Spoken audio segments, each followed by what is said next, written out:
Today, we'll have the Battle of the Champions, the blood sugar raising champions. We're going to contrast white bread with brown bread with sugar and see which one raises blood sugar the highest and the quickest.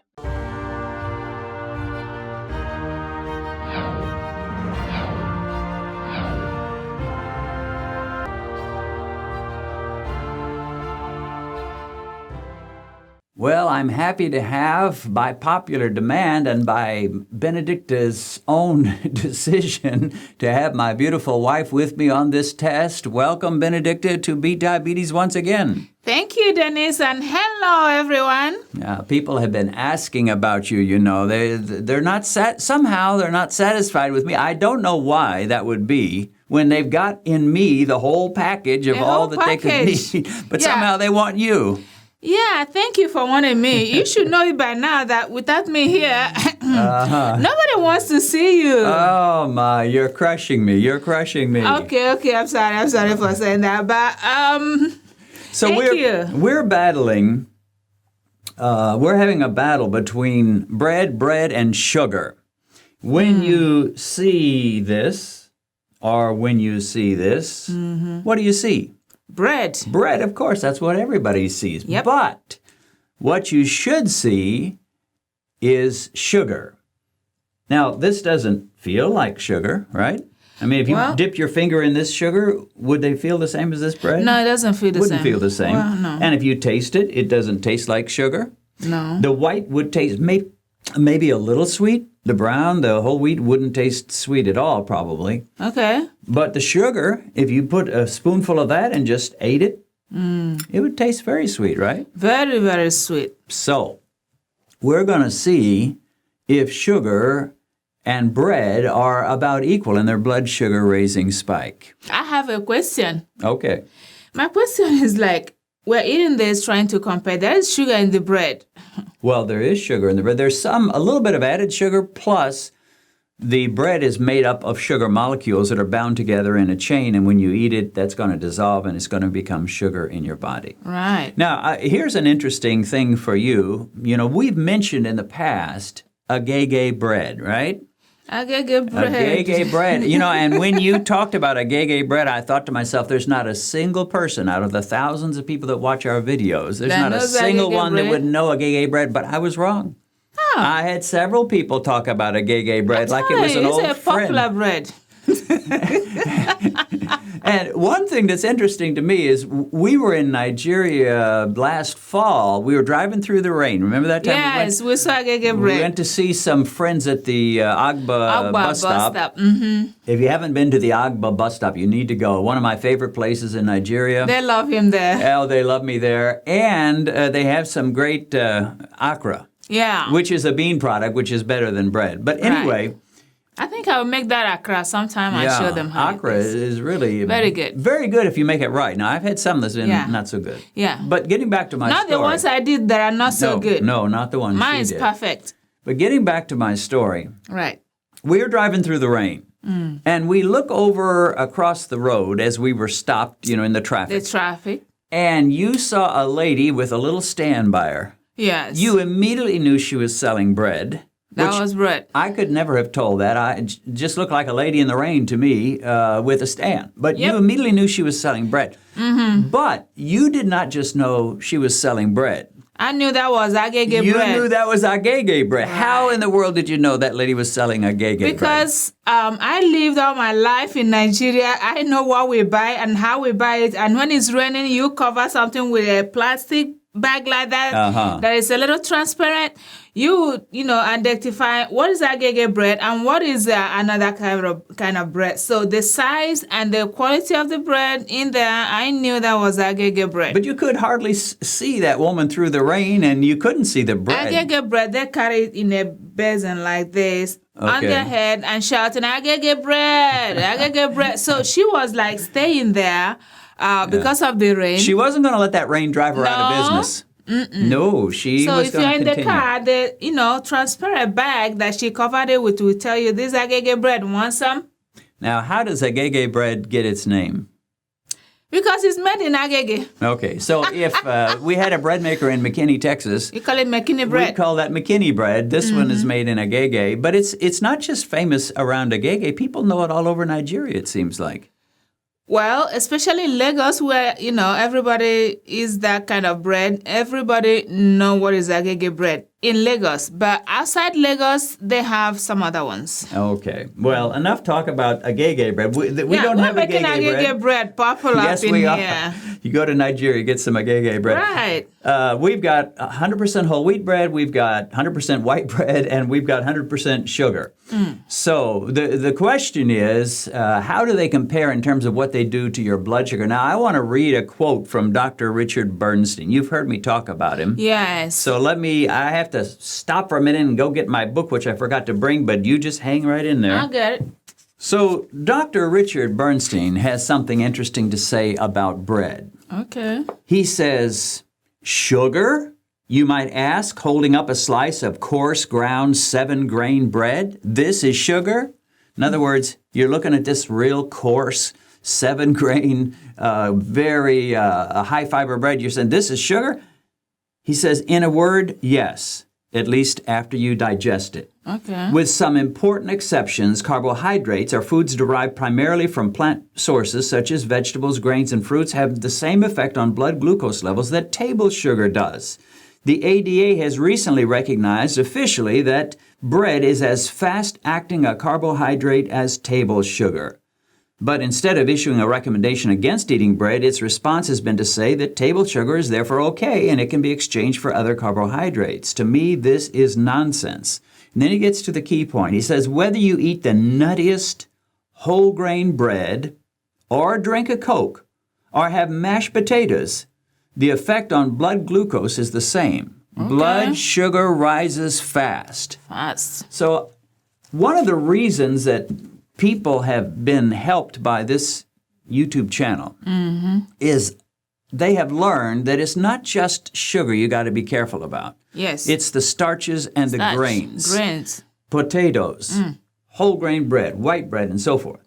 Pasta. But we're not going to just accept the theory, are we? No. Now, say that with authority. I'm not just going to accept that theory. I'm not going to just accept that theory. Right. We're not just going to accept the theory that bread raises blood sugar a lot. We're going to test it. We're going to test it. But we're not going to go crazy this time. No. Because, I've tested stuff before where I ate 4 pieces of bread, drove my blood sugar very high. This case, we're going to just eat 1 1/3 pieces of white bread versus 1 1/3 slices of whole grain bread versus 4 grams of sugar. Oh, yeah. Now, the table sugar has about 4 grams. It has about 4 grams of carbs per teaspoon. So if we have previously stirred our water, it's kind of gone down to the bottom. It's not very well dissolved. But we have previously filled our water bottle with 4 teaspoons of sugar. Is this a crazy idea? Wow. And so we're going to drink sugar water. Now, I have to say, sugar water. I gave this lovely lady the choice. No, she's picky. You wonder why she's not in all these tests? She doesn't want to be in all these tests. I'll say, well, we're going to test this. No, I don't like that. We're going to test that. No, I don't like that. So trying to lure her into this test, I said to her, we can put some lemon in here, and it'll taste more like lemonade, and it won't be so yucky as just drinking sugar water, because the lemon wouldn't have hardly any carbs to it. Well, I wasn't just saying that lemon bothers me. Lemon doesn't bother me. But what bothers me is when we put the lemon in here, it may really dilute a little bit of the sugar, and the level that the sugar will go may really decrease. So that is why I said we can drink the water only with the sugar. Well, I disagree with her philosophy there that the lemon would have affected the test hardly at all. She did want to use tea and say, well, let's just make some cold tea and mix in the sugar. Yeah. I said people are going to complain about that, because they're going to say the caffeine had an effect on the test. So I vetoed I would have been a perfect iced tea with sugar. I vetoed her tea suggestion, and she vetoed my lemon suggestion. Yeah, and so we're in a disagreement up in here all over the place. Not that we ever disagree on anything else, right? No, we agree on everything, but else. for some reason, this sugar is causing disagreement. So what you have here is sugar water. Nothing but sugar water. And we're going to drink that, test ourselves at 15 minutes, 30 minutes, 1 hour, and then that'll be it because it's going to hit us hard and fast. Very hard. But it's only got 4 teaspoons of sugar, so it's not going to be that bad. I do not expect a big, But we didn't really number. make it a huge pile of it. We made a level teaspoon, 4 level teaspoons. Right. So if you'll excuse us, we will drink our sugar water, and then we'll do our testing. And then we'll come back after our blood sugar settles down, and we'll try it with one of these breads. Around 5:30 in the evening, we did our second test, eating 1 1/3 slices of white bread, which I calculated should have around the same amount of carbs as the 4 teaspoons of sugar. As before, we tested before we ate, and then at 15 minutes after finishing the bread, then 30 minutes, and finally at 1 hour. The next day, around 11:30, we did our third test, this time eating 1 1/2 slices of whole wheat bread. We ate slightly more whole wheat bread to keep the amount of carbs consistent. So how did the breads and the sugar water compare? Well, our great bread versus sugar test is over, isn't it, sweetie? Over, I say. It's over. Thank the Lord. Didn't you love it? Marvelous meal, I say. Eating that bread and white bread, whole And wheat drinking bread, the sugar. Drinking the sugar. Wow. Well, let's get right into the scores that we did. There was a little surprise for me. We'll talk about it in a little bit, but let's get to your scores first. We'll start with the sugar water. Yeah. And go tell us the pre-meal, 15 minutes, 30 minutes, and 1 hour. Okay, for the sugar, pre-meal was 76. 15 minutes was 1:15. 30 minutes time was 1:40, and then in 1 hour time I was 1:07. Okay, any surprises there? Yes, surprise. I got, in my 30 minutes was 1:40. That was high. Yeah, that was a little high. And I've mentioned before on this channel that 140 is the maximum I want to go. Except on a YouTube test, I may push it a little harder than that, but normally I don't like to go anywhere over 140, so you're right at the boundary line before you're starting to get into dangerous territory. Thank God I didn't get there. Right. Go dangerous. Ha. All right, go ahead and give us the the white bread was our next test. Give us the white bread test. For the white bread, pre-meal was 87. For 15 minutes time, 99. In 30 minutes time, 103. And then in 1 hour, the same thing, 103. What is going on with this body of mine? All right. Well, go ahead, and without wasting any more time, let's go to the whole wheat bread and tell us what you got there. Okay, next in line is the whole wheat. Yep, in pre-meal for the whole wheat was 87. And in 15 minutes time for the whole bread was 81. See, from 87 to 81, that is a major cut. And in 30 minutes time was 92. And in 1 hour time, 102. Praise God, hallelujah. So there was one little surprise there, wasn't it? Yeah. Going from pre-meal to 15 minutes after eating the whole wheat bread. Yeah. You went down instead of up. Don't you know you're supposed to always go up when you eat food? That body of mine didn't really calculate very well. Well, I think your pancreas just kicked in and gave a little extra squirt of insulin and sent you downwards instead of upwards. Yeah, I know. So, but you can't After some time, you went back Yeah, up. it did go back up. But you can't kick it starting out at 87 and then 50 minutes later 81. 81. Let's go ahead and get my scores. Started with a pre-meal for the sugar water at 92. Mm-hmm. In 15 minutes, I had jumped up. Get this, folks. In 15 minutes, I had jumped up to 162. Wow. That is a major jump for 15 minutes. Normally, I peak at 1 hour, and in 15 minutes' time, I'd gone to 162. I'm thinking, what am I going to end up at? What is going on? In 30 minutes, I was just slightly down at 155. In 1 hour, I'd gone down to 150. So that 15 minutes turned out to be my peak. Yeah. With the white bread, pre-meal 91, 15 minutes 104, 30 minutes 109, 1 hour 137. So getting close to that 140 boundary, but not quite there. with the whole wheat bread, pre-meal 94, 15 minutes 109, 30 minutes 113, 1 hour 123. So those are our scores. There's one major surprise to me, but anything stand out in all of this, both mine and yours, to you? Well, for me, what is standing out there is the sugar that, I don't think I want to do that again. Although sometimes I drink, some things that got sugar in it. What on earth was that? So you're talking about the sugar water. Yeah, that, I kind of got picked up there for 140, and that was a little scary. If I should keep drinking that, over and over again, maybe a lot of times in a day or in a week, I may really go over 140, and that would be scary. So the sugar water was the worst for both of us. Yeah. Now here's the interesting thing. A Coca-Cola has about 10 teaspoons of sugar in a 12-ounce glass. With this sugar water, we only had 4 teaspoons of sugar. Mm-hmm. So we had less than half of what you would get in a Coke, and yet still it drove our blood sugar up pretty good. Okay. So, Coke got some, sugar-free ones now, so you can go for that. Well, there are sugar-free. That was the biggest surprise for me was, and you might not know this, but in the realm of keto, all the keto experts pretty much will say bread is as fast-acting as table sugar in raising blood sugar. Okay. Well, I had never tested that really because I don't have any desire to eat just plain sugar. I mean, there's a lot of things I'll try, but just to have plain sugar or even plain sugar water didn't appeal to me. But finally on this test, I decided to bite the bullet and just do it. So we did it.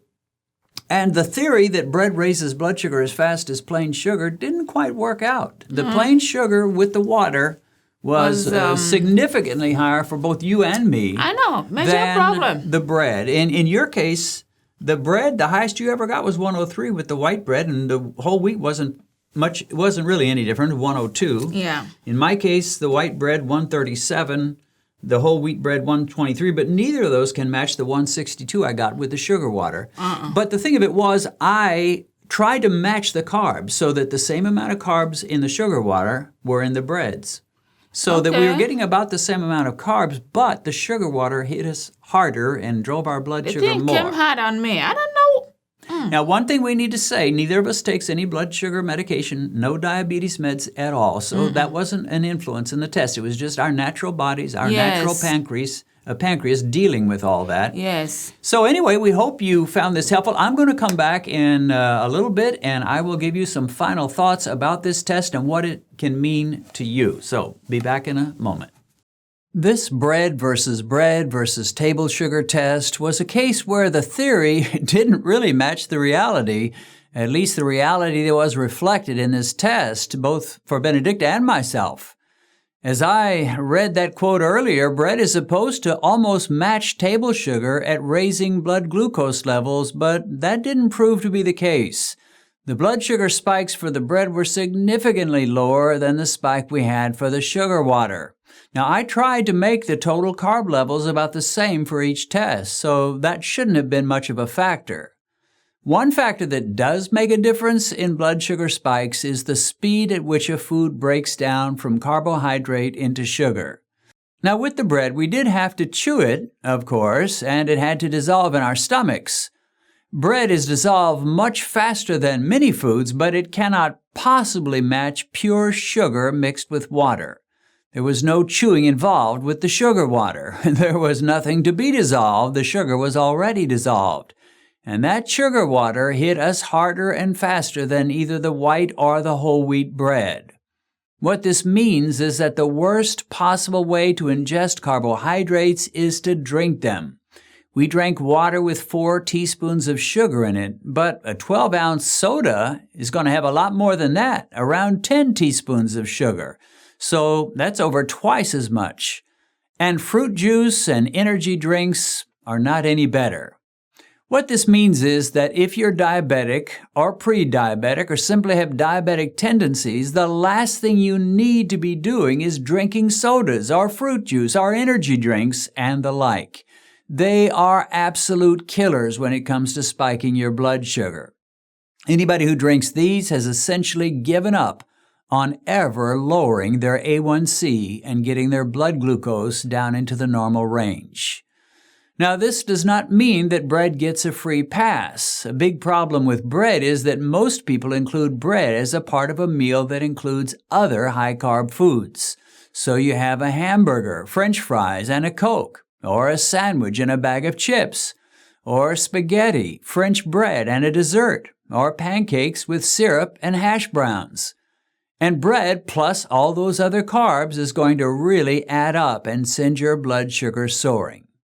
Yes, many type 2 diabetics can handle a single piece of bread if there are no other carbs in the meal. But almost nobody eats a single piece of bread. It's always bread plus this or bread plus that. So the moral of this story is be very careful with bread. And if you have a high A1C and you're desperately trying to bring it down into a normal range, you'd be far better to do without bread altogether. But when it comes to sugary drinks that have no fiber and require no chewing and no dissolving in your stomach, file for divorce immediately. Say goodbye forever to your last Coke, your last root beer, your last Fanta orange soda. Mike the blood sugar meter will thank you for it. Now, there is one other factor that occurred to me, and that is, had I eaten the sugar without dissolving it in water, it probably would have been a little bit slower and produce a bit less of a spike than it did by dissolving into water. Anytime you dissolve carbohydrates, they're going to hit you faster and harder than if they're not dissolved, and that has to happen in your stomach. So maybe by stirring that sugar into the water and getting it good and dissolved, we affected the test that way. Okay, that's it for now. If you found this video helpful, give it a thumbs up so that YouTube will recognize its value and promote it to other diabetics desperately seeking answers. And consider subscribing to this channel and then click the bell icon so you'll be notified every time we post a new video. God bless. See you again soon.